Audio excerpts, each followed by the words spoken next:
All right, so the question is, how fast can someone punch or kick, and which is faster? Well, professional boxers average about 25 miles per hour with their punches. So that's about how fast the average boxer punches.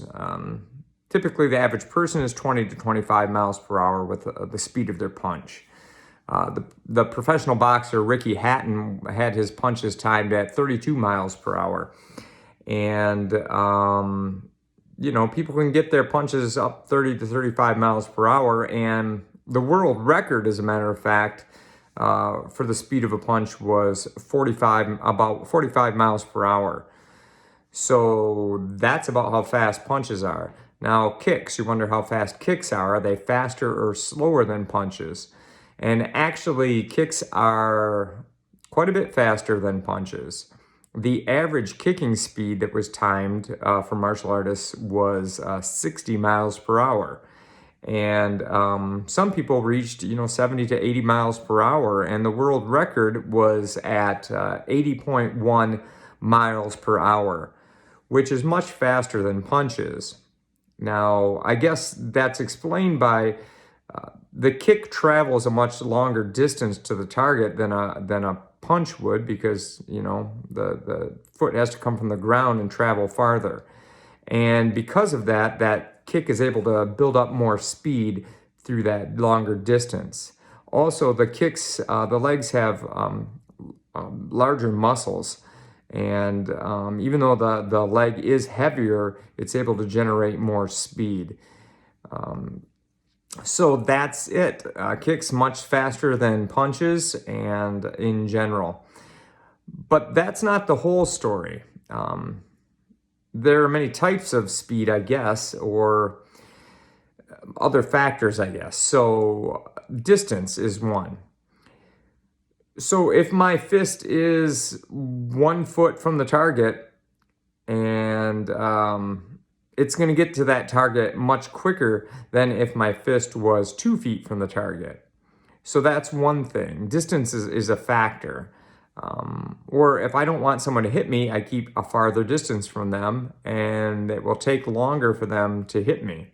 And I'll be able to perceive it because of the increase in time. Other factors are things like telegraphing. So sometimes people can tell that the strike is coming because the other person will tense up before they strike or do certain movements, which will telegraph that the strike is coming, and they'll be able to perceive that before the strike even is thrown sometimes.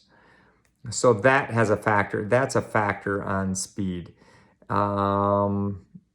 Things like perception, like a big looping haymaker punch or a roundhouse kick. Some kicks and punches come around wide, and we're able to perceive those sooner than we are strikes that come straight in, which it's hard for us to determine distance and to see it coming. So that can affect, maybe it's not necessarily faster, but we have a hard time perceiving it and seeing it, and we don't recognize it. We're not able to see it and perceive it quick enough to react to it or respond.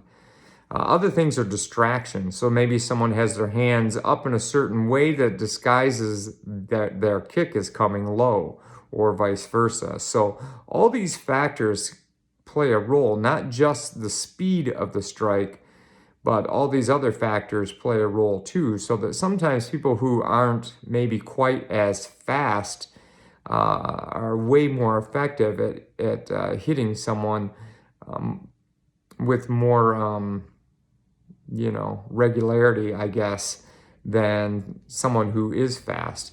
Although I guess the best world would be where you are very fast and you're good at all those other skills as well. Another thing to mention is that typically,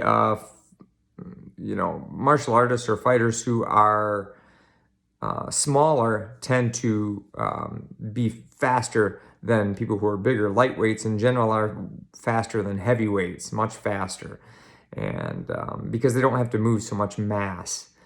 And there you go.